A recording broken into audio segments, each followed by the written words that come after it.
வாத்தியார் வேலையில் இருக்கிறவங்களுக்கு இந்த சந்தோஷம் அடிக்கடி கிடைக்கும். ஏன்னா நம்மகிட்ட படிக்கிறதுல சில பேர் நம்மள அறியாமலே மேலே வந்துடுவாங்க.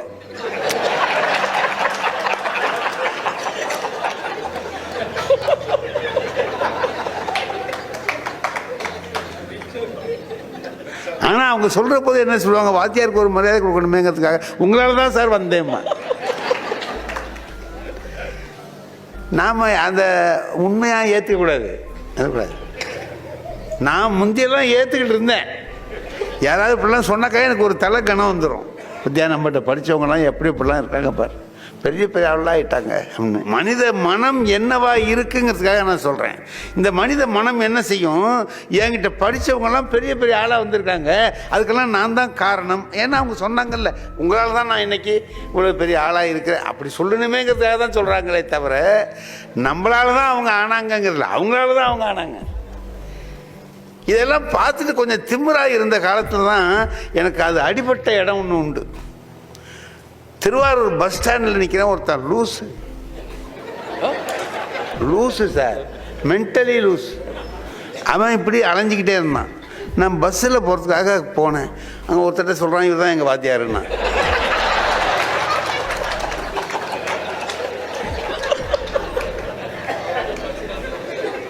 என்ன எங்கள் வாத்தியாருன்னா அப்படி இப்படி இருந்ததுன்னா எல்லோரும் வந்து உங்கள் ஸ்டூடெண்ட்டா சார்னா தலையை குடிஞ்சிக்கிட்டு அவன் போய் அப்படின்ட்டு வர்றேன். பஸ்ஸில் ஏற போன நேரத்துக்கு வந்துட்டான், கிட்ட வந்துட்டான். சார் நான் உங்கள்கிட்ட படித்தேன். சரி, அவங்கள்ட்ட படித்தேன்னு சொல்கிறேன்ல. ஆமாம் சரி சார், நீ போ. அதை ஏன்டா சத்தம் போட்டு சொல்கிற, போட. அவன் சொன்னான், ஒரு 10 ரூபா பணம் கொடுத்துருப்போங்கன்னா டீ குடிக்கிறதுக்கு. நான் பார்க்குறேன் 20 ரூபா நோட்டு தான் இருந்துச்சு. 20 ரூபா கொடுத்தேன். திரும்பி வரும்போது வந்து தொந்தரவு பண்ணாத, அதுக்கும் சேர்த்து 10 ரூபா கொடுத்துட்டா எடுத்துகிட்டு நீ போயிடு. இப்போ என் மனசு நினைக்கிது, ஐபிஎஸ் ஆஃபீஸர் ஐஏஎஸ் ஆஃபீஸர்லாம் உருவானதுக்கு நான் தான் காரணம்னு மனசே மகிழ்ச்சி அடைஞ்சியே. இப்போ இவனை உருவாக்குனது யாரு?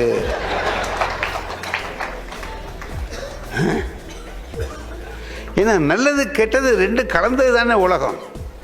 என்கிட்ட படித்தவன் பூரா அறிவாளி ஆகிட்டான். அறிவாளி ஆனவனை நம்ம பார்க்குறோம், இவரை பார்க்குறோம், அவனை பார்க்கல. அதே மாதிரி டீ கிளாஸ் கழுவுற பையனை ஒருத்தனை பார்த்தேன் டீ கடையில். அவன் கூட முறைச்சான் என்ன. நான் பார்த்தேன், எங்கேயோ பார்த்தது மாதிரி இருக்கேன்ட்டு நானும் அவனை பார்த்தேன். என்ன பார்க்குறீங்க என்ன? இல்லை உடனேப்பா அவன் எங்கேயோ பார்த்த மாதிரி இருக்குண்ணே. என்ன எங்கேயோ பார்த்த மாதிரி? உங்கள்கிட்ட தானே சார் படித்தேன் என்ன. அதுக்கு அவன் சொன்ன ஒரு பதில் தான் எனக்கு இன்றைக்கி வரைக்கும் மறக்கலை. என்கிட்ட படிச்சுட்டு ஏன்டா இந்த கிளாஸு கழுவுற வேலையில் இருக்கிறேன்னு, அது என் சொந்த திறமையில் தேடிக்கிட்ட வேலைன்னா.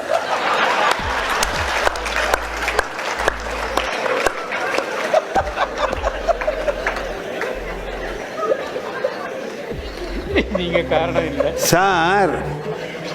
அவன் சொல்கிறதுக்கு என்ன அர்த்தம்னு பார்த்தீங்கன்னா, உங்ககிட்ட படித்ததோடு இருந்திருந்தா இதுக்கும் லாயக்கு இல்லாமல் போயிருப்பேன். என்கிட்ட கொஞ்சம் திறமை இருந்ததுனால நான் இந்த வேலையை செய்கிறேன். இப்போ நாம் வாத்தியார் வேலைக்கு வந்துட்டோம், நம்மகிட்ட படித்தவங்களாம் அப்படிலாம் நினைக்கக்கூடாது. யாரையும் அப்படி நினைக்கக்கூடாது. நம்மகிட்ட படிக்கிறதுல இப்போ பிள்ளைங்க அவனுடைய திறமை இருந்ததுனால வந்தான். நாம் என்ன பண்ணணும், வாத்தியார்கள் என்ன செய்யணும்னா கொஞ்சம் தூண்டி விடலாம். தூண்டி விடுறது தான் நாங்கள் செய்கிற வேலை. முல்லா நசருத்தீன் முல்லா இருந்தார், நம்ம தெனாலிராமன் மாதிரி. அவர் வேடிக்கையாக கதை சொல்லுவார், அதுக்குள்ளற விஷயம் இருக்கும். அவர் ஒரு தடவை என்ன பண்ணுறாரு, கழுதையில் இப்படி போகிறார். அவங்க கழுதையில் போகிற பழக்கம், ஏறி போகிறார். எதுக்கு வர்றவங்க கேட்குறான், முல்லா எங்கே போகிறீங்கன்னு. அதுக்கு ஏதாவது பதில் சொல்லணும்ல. எங்கே போகிறீங்கன்னு அப்படின்னாரு, தலையாட்டிட்டு போயிட்டார். மறுநாள் கேட்குறான், எங்கே போகிறீங்க முல்லான்னா, ஆன்னாரு, தலையாட்டினார், போயிட்டார். நடந்து வந்தார் ஒரு நாள். அவன் கேட்குறான், ஏன் முல்லா பணம் ரொம்ப சேர்ந்து போச்சோ? ஏப்பா திமிரு ரொம்ப ஜாஸ்தியாக போச்சு, கேட்குற கேள்வி கூட பதில் சொல்ல மாட்டேங்கிறீங்க, என்ன சொல்கிறப்பா நீ? கழுதையில் போனில்லையா நீ அன்னைக்கு? ஆமாம் போனேன். எங்கே போகிறேன்னு நான் கேட்டேன்ல. ஆமாம். நீ இன்ன இடத்துக்கு போகிறேன்னு சொன்னியோ? தலையை ஆட்டிவிட்டு நீ பாட்டுக்கு போகிற. நீ என்ன கேட்ட? எங்கே போகிறீங்கன்னு கேட்ட. எனக்கு தெரிஞ்சால் தானடா சொல்லலாம்.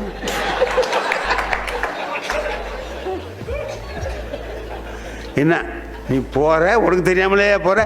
இந்த பாரு, நான் என் கழுதையில் போகிறேன். என் கழுதையை பற்றி உனக்கு தெரியாது. கடத்தருக்கு போகலான்னு தான் அதை ஓட்டுவேன். அது பஸ் ஸ்டாண்டுக்கு போகும். நான் அதுக்காக கவலைப்படுறது இல்லைப்பா. பஸ் ஸ்டாண்டில் என்னென்ன வேலை இருக்கோ அதை பார்த்துக்குவேன். ரயில்வே ஸ்டேஷனுக்கு போகணும்னு அதை அனுப்புவேன். அது சினிமா கொட்டாய்க்கு போகும். நல்லது, இன்றைக்கி படத்தை பார்த்துருவோம். அது எங்கே கொண்டு போகுதோ அங்கே உள்ள வேலைகளை நான் பார்த்துட்டு வருவேன். நீ என்ன கேட்குற எங்கே போகிறேன்னு? எனக்கு தெரிஞ்சதானே சொல்லலாம். அது எங்கே கொண்டு போகுதோ அங்கே போவேன். அப்போ நீ சொல்கிறத கேட்காத, அந்த கேட்கலடா. அப்புறம் ஏன் அந்த கழுதையை வச்சிருக்கிற? விட்டு தொலைக்க வேண்டியதானே? என்ன இங்கே வா. ஓ பொண்டாட்டி சொன்ன பிச்சு கேட்குறாளா?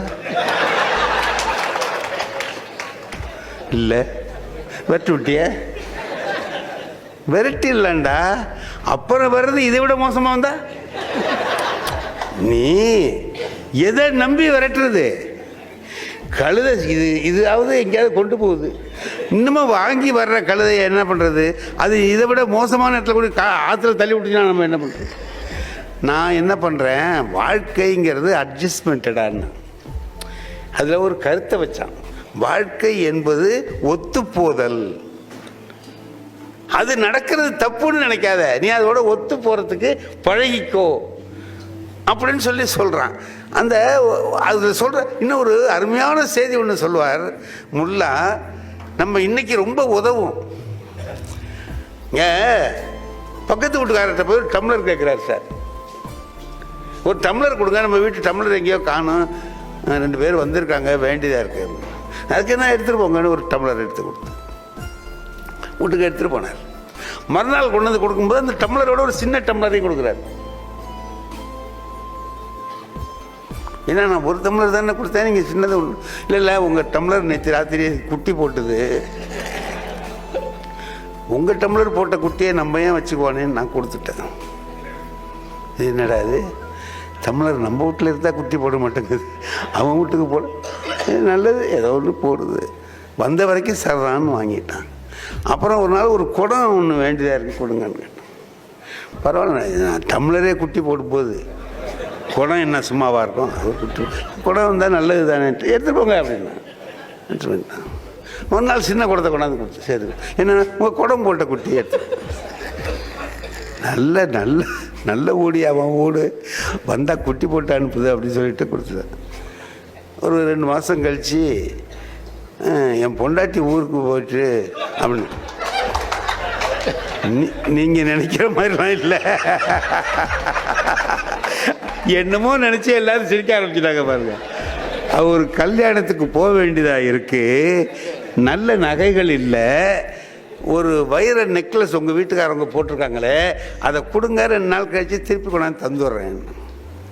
அவன் பார்த்தான், டம்ளர் குட்டி போடுது, குடம் குட்டி போடுது, நெக்லஸ் மட்டும் போடாமலாம் இருக்கும் கூட, அது வந்தால் நல்ல விலை உயர்ந்ததாக இருக்குமே அப்படின்னு சொல்லிட்டு கொடுத்துட்டான். ஒரு வாரம் ஆச்சு, முல்லா கொடுக்கல. சரி நெக்லஸ்லாம் கொஞ்சம் குட்டி போட லேட்டாகும் போல இருக்க. ஒரு கர்ப்ப காலம் ஒருத்தருக்கு ஒரு மாதிரி சொல்கிறான்ல, மனுஷாளுக்கு 10 மாதம், அதுக்கு 6 மாதம், இதுக்கு 2 மாதங்கிற மாதிரி, இதுக்கு கொஞ்சம் ஜாஸ்தியாக இருக்கும் போல இருக்க. போட்டவொன்னே கூட கொடுக்க போகிறாரு, நம்ம என்ன இதுக்கு அவசரப்படக்கூடாதுன்ட்டு 2 மாதம் ஆகிட்டு. இதுக்கு மேலே பொறுமையாக இருக்கிறதுக்கு அவனால் முடியல. முல்லா இந்த நெக்லஸ்ஸு, ஆமாம் அடே உங்கள்கிட்ட சொல்லவே மறந்துட்டேன், அது பிரசவத்தில் செத்து போச்சுங்க, இப்போதான் கொண்டு அடக்கம் பண்ணிட்டு வர்றேன்னா. இப்போ முதல்ல குடத்துக்கு குட்டி வாங்கினதுனால பிரசவத்தில் செத்து போச்சுக்கிறத ஒத்துக்க வேண்டியதா போச்சுல்ல? அப்படியா, என்ன நெக்லஸ் குட்டி போடும் பிரசவத்தில் சாகுமா அப்படின்னு கேட்க முடியாது. நேற்று வாங்கினியே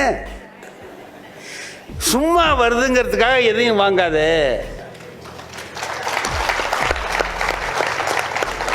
அது நாளைக்கு எதையோ உங்ககிட்ட இருந்து இழுத்துக்கிட்டு போறதுக்காக தான் வருது. சும்மா வருதுங்கிறதுக்காக ஆசைப்பட்டு எதையும் வாங்காதே சொல்றான். நல்ல வாழ்க்கை அமைய வேண்டுமானால் ஒத்து போறதுக்கு கத்துக்கோ. எல்லாமே நமக்கு சரியா அமைஞ்சிடாது என்கிற கருத்துக்களை எல்லாம் ரொம்ப அழகா சொல்ற. நாம புரிஞ்சுக்கிறது அதோட இல்லாம எதை செய்தாலும் செய்வன திருந்த செய்ன்னு சொன்ன. செய்வன ஒன்று செஞ்சினா அது சரியா செய், அதை செஞ்சுட்டு அடுத்த வேலைக்கு போ சொல்றாரு. பார்த்தீங்களா? இப்போ என்கிட்ட ஒரு பையன் கொண்டு வந்து கல்யாண பத்திரிகை கொடுத்தான். எனக்கு அப்படியே வேர்த்து விறுவிறுத்து போச்சு. அதை படித்த உடனே யம பெருமான் திருவருளை முன்னிட்டுன்னு போட்டிருக்கான். யம பெருமானுடைய திருவருளை முன்னிட்டாடா கல்யாணம் நடத்துவான். இது என்னடா யம பெருமான் எம்பெருமான்ங்கிறதுக்கு புள்ளி வைக்க விட்டான் சார்.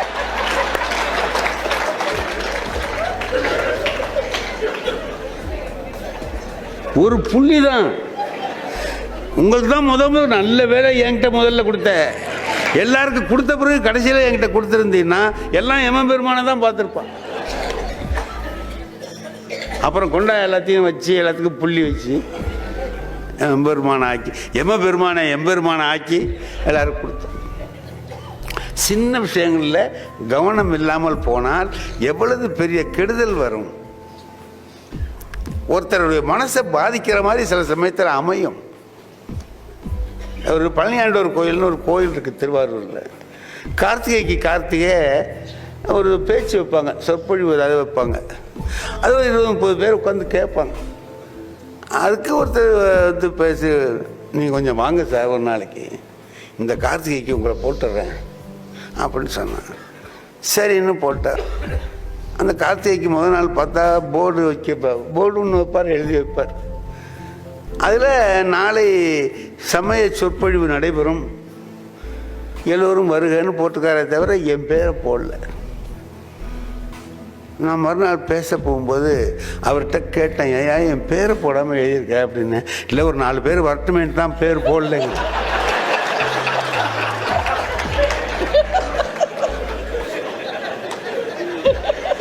அதாவது அவன் சொல்றதுக்கு என்ன அர்த்தம்னு அவன் நினைச்சு சொன்னானா நினைக்காம சொன்னானா நமக்கு தெரியல. அப்போ என் பேரை போட்டால் 4 பேர் வர்றவனும் வரமாட்டான். அதுக்காக பொதுவாக சொற்பொழிவுன்னு யாரோ பேசுகிறான்னு நினச்சிட்டு வரட்டுமே, ஒரு 4 பேராவது வரமானா. நீங்கள் வந்து உங்கள் பேரை போட்டால் அவனும் வராமல் போயிடுவான்னு சொல்லி சந்தேகம். ஆமாம், அதாவது ஒன்று சொல்லும் பொழுது நம்ம பேசுகிறத திருவள்ளுவர் ஒன்று சொன்னார். ஒரு வார்த்தை சொன்னீன்னா அதை வெல்லுவதற்கு இன்னொரு சொல் இல்லை என்பதை தெரிந்து சொல் அப்படின்னார். சொல்லுக சொல்லை பெரிதோர் சொல், அச்சொல்லை வெல்லும் சொல் இன்மை அறிந்து. ஒன்று சொல்லிட்டா அதுக்கு பதில் ஒருத்தர் சொல்லக்கூடாது. அது மாதிரி வார்த்தையா நாம பேசணும்னு சொல்றேன். நான் இப்போ ஒரு கல்யாண பத்திரிகை ஒருத்தர் கொடுக்க விட்டார் சார். கல்யாண பத்திரிகை நெருக்கமாக உள்ளவர் மறந்துருப்பார். அவர் பொண்ணு கல்யாணம் பண்ணார், எனக்கு பத்திரிகை கொடுக்கல. நான் நினச்சி எல்லாரும் வந்து கல்யாண பத்திரிகை கொடுத்துருக்காரு, போகணும், எப்படி நீங்கள்லாம் எப்படி போக போகிறீங்க, தஞ்சாவூர்ல வச்சுருக்காரு, ட்ரெயினில் போகலாமா, எனக்கு பத்திரிகை கொடுக்கல. இல்லை, உங்களுக்கு கொடுக்காம இருக்க மாட்டார், வருவார், நாளைக்கு கொடுப்பாரு, எப்படி போகலான்னு மட்டும் முடிவு பண்ணீங்க அப்படின்னு. கல்யாணம் முடிகிற வரைக்குமே பத்திரிகை கொடுக்கல, பத்திரிகையே வரல. எல்லாரும் கல்யாணத்துக்கு போயிட்டு வந்தாங்க. நான் அப்புறமா அவரை பார்த்தபோது கேட்டேன், என்னங்க பொண்ணு கல்யாணம் பண்ணீங்க, எனக்கு ஒரு பத்திரிகை கூட கொடுக்கலையே என்ன. அதுக்கு அவர் சொன்ன வார்த்தை, முக்கியமானவங்களுக்கு மட்டும்தான் கொடுத்தேன் என்ன.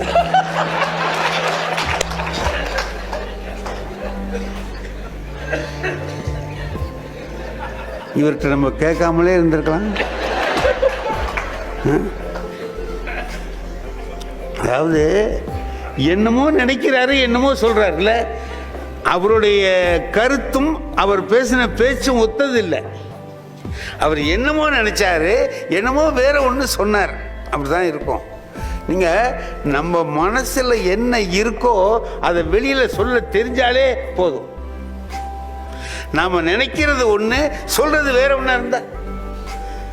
நான் சொல்லியிருக்கேன், என் நண்பன் இறந்த போது, திடீர்னு இறந்து போன போது, நான் அவசரமாக காலையில் எழுந்த உடனே அவர் இறந்துட்டார்னு சொன்ன உடனே என்னால் தாங்க முடியல. எங்கள் திருவாரூர்லேயே உள்ள வடப்புறத்தில் இருக்குது. ஓடுறேன், காலையில் சைக்கிள் எடுத்துக்கிட்டு ஓடி போய் போனால் அந்த அவருடைய அம்மா இருக்காங்க உயிரோடு. அவர் உட்காந்து அழுதுகிட்டு இருக்காரு. அந்த அம்மா என்னை பார்த்த உடனே கையை பிடிச்சி விறுவிறுன்னு இழுத்துக்கிட்டு போச்சு. நாங்கள் 2 பேரும் நல்ல நண்பர்கள்லாம் அந்த அம்மாவுக்கு தெரியும். பிடிச்சி பண்ண இழுத்துக்கிட்டு போய் அந்த செத்து கிடக்கிறவனுக்கு பக்கத்தில் நிறுத்தி, இவர் இருக்காரு, நீ போயிட்டியடான்னு.